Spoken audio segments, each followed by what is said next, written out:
You aren't thinking about the $200 million price tag anymore. Not the gleaming teak decks polished to a mirror shine, or the helipad where the owner's private chopper usually sits like a perched eagle.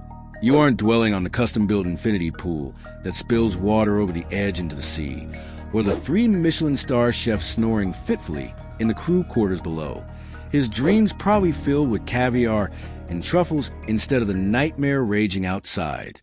No, all that's vanished from your mind like foam on a breaking wave. Right now, your world narrows to 3 inches of reinforced polycarbonate glazing on the bridge windows, the only barrier between you and 10,000 tons of furious Atlantic seawater that's hell-bent on dragging you and this floating behemoth to the bottom. Crack. It's not just a sound.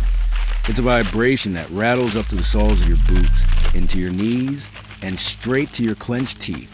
Your portside stabilizer, that sleek, $1 million wing engineered to keep this superyacht as steady as a 5-star hotel, has just been ripped clean off by a submerged shipping container, a ghost from some distant cargo ship that succumbed to the storm hours ago. The yacht lurches violently, rolling 20 degrees to starboard in an instant. Alarms blare like banshees, red lights flashing across the console. Down in the main salon, you can hear the chaos even over the howling wind. Coffee mugs shattering against marble countertops, a $50,000 crystal vase exploding into a glittering shower of shards that will embed themselves in the Persian rugs. The crew's voices crackle over the intercom, panic laced with professionalism, but you tune them out. Focus. Survive. The wind isn't a mere howl anymore. It's a relentless 165-mile-per-hour beast pressing against the hull like a giant's hand, trying to shove you sideways into oblivion.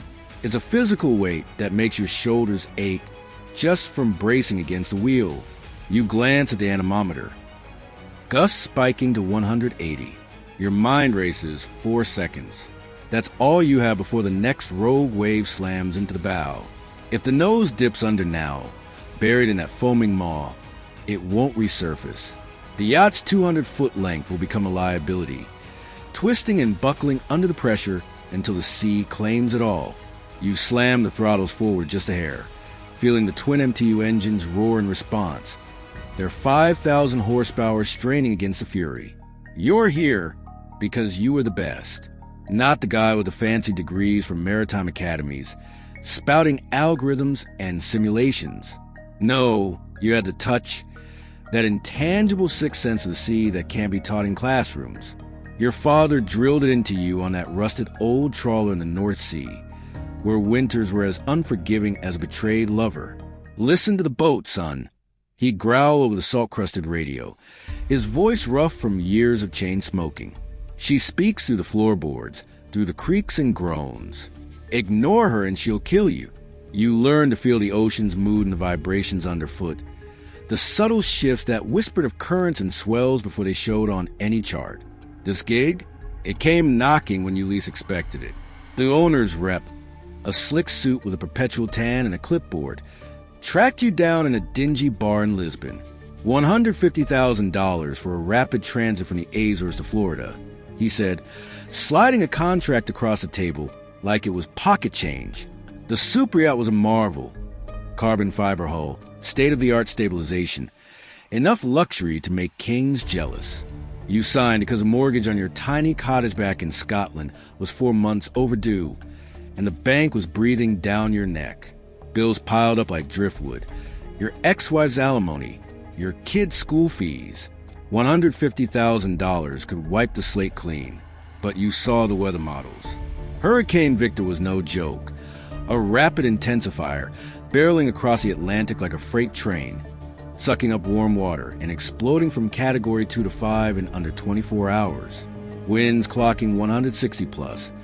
Pressure dropping to 910 millibars. You knew about the dangerous semicircle, that deadly right front quadrant where the storm's rotation adds to its forward speed, turning waves into monsters. Myths? Hardly. You'd seen trawlers vanish in lesser blows. Yet the rep was insistent.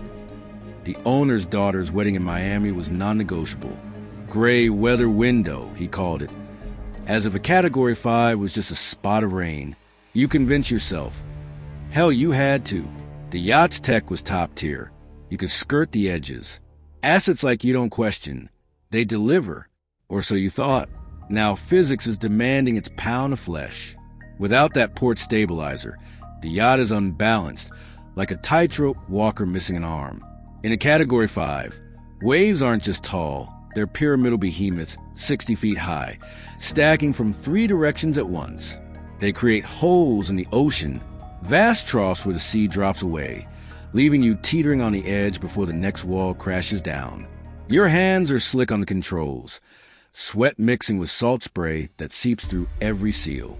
Survival boils down to the Throttle Dance, a ballet of precision amid chaos. As the stern rises over a wave's peak, the propellers break the surface, spinning wildly in air. If you don't ease back the throttles in that split second, the engine's red line, RPM screaming toward explosion. But pull too far, and you lose steerageway, the forward momentum needed to keep the rudder biting. It's a deadly rhythm. Push-pull. Feel the hull shudder, repeat. Your biceps burn, eyes darting between the inclinometer showing 25-degree rolls and the GPS flickering with signal loss. One mistake, and it's over. Then comes the sea chest crisis. Your lead engineer, Marco, a burly Italian with tattoos of anchors and mermaids, bursts over the radio, his voice cracking with urgency. Captain, sea chest is clogged. Debris, sand, God knows what. Intake's blocked. The sea chest is a yacht's lifeline, a grated opening that gulps ocean water to cool the massive engines.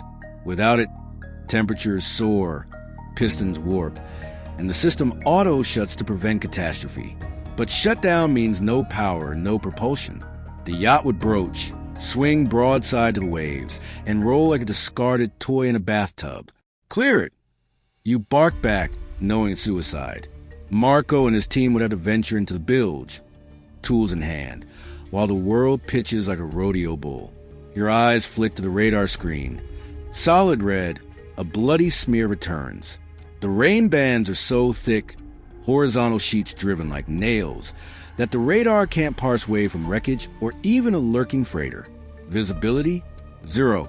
You're steering 200 feet of opulent carbon fiber by pure instinct. The hum of the remaining stabilizer, the groan of bulkheads, the vibration in your boots telegraphing the sea's intent. A wrong turn, and you plow into a floating container or another vessel's debris field.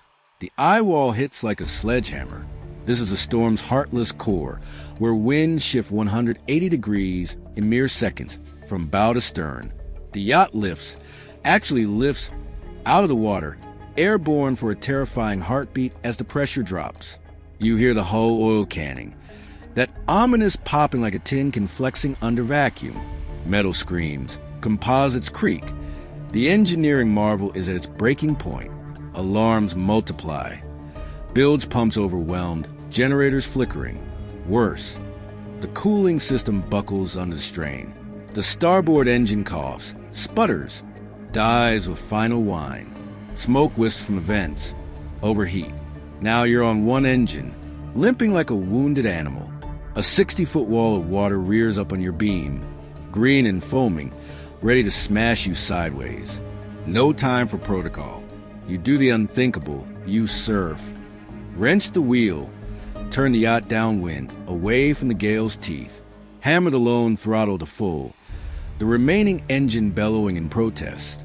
The rudder bites. Barely. As you slide down the wave's face, a controlled plummet down a liquid mountain. Spray blinds you. The bow buries momentarily, but you pull up, hydroplaning across the trough. Heart pounding, you repeat, ride the crest, dodge the pits. Hours blur into an eternity of this madness. The crew, your steadfast team of 12, huddles in survival suits, faces pale but resolute. The chef, no longer dreaming of foie gras, patches a leak in the galley. Marco clears the sea chest by some miracle, engine sputtering back to half-life. You navigate blind, trusting the touch your father ingrained. Finally, the winds ease to 100 miles per hour, still hurricane force, but a mercy. The eye passes. You emerge into ragged skies. You limp into Fort Lauderdale at dawn, the superyacht a battered shadow of its former glory. Windscreen shattered, decks awash with debris, infinity pool cracked and empty. The crew staggers off, eyes hollow, avoiding your gaze, not from blame, but from shared trauma. You expect a hero's welcome, maybe a medal from the Coast Guard for threading that needle. Instead, the owner's rep waits on the dock, flanked by lawyers in crisp suits. No handshake, just a thick envelope thrust into your hand. Gross negligence, he intones, voice flat as a calm sea. The owner, some tech billionaire you've never met, is suing for $4 million in interior damage. Flooded staterooms, ruined artworks, electronics fried by saltwater ingress. They claim you should have stayed in the Azores, waited out the storm, the same port they pressured you to flee for that damned wedding. Your captain's license? Under immediate review by the Maritime Board. Whispers of blacklisting ripple through the industry. Your career, built on decades of flawless passages, evaporates like mist. In the superyacht world, survival isn't heroism. It's an inconvenience. You didn't just battle the ocean. You marred the illusion of invincibility. This industry thrives on insurance premiums, not salty tales of bravery. Owners demand perfection. Calm seas, on-time arrivals, zero scratches on the varnish. You delivered the asset, intact enough to repair, but you lost a man inside, the one who trusted his gut over greed. The ocean always extracts its toll. Sometimes it swallows the boat whole, crew and all. Other times, it spares the hull but claims your soul, leaving you adrift on land, haunted by the roar of waves that never cease. You walk away from the dock, $150,000 wired to your account. But it's blood money. The North Sea calls you back, to simpler boats where the sea speaks honestly, without the weight of millions. To dive deeper into the intelligence reports on why these vessels really sink, structural flaws, hidden design compromises, and human errors glossed over in official logs, watch the Superyacht Files here, or unfiltered exposes on the industry's darkest secrets. From shady ownership deals to cover-ups that keep the elite afloat, join us. The sea doesn't lie, but the people who sail it often do.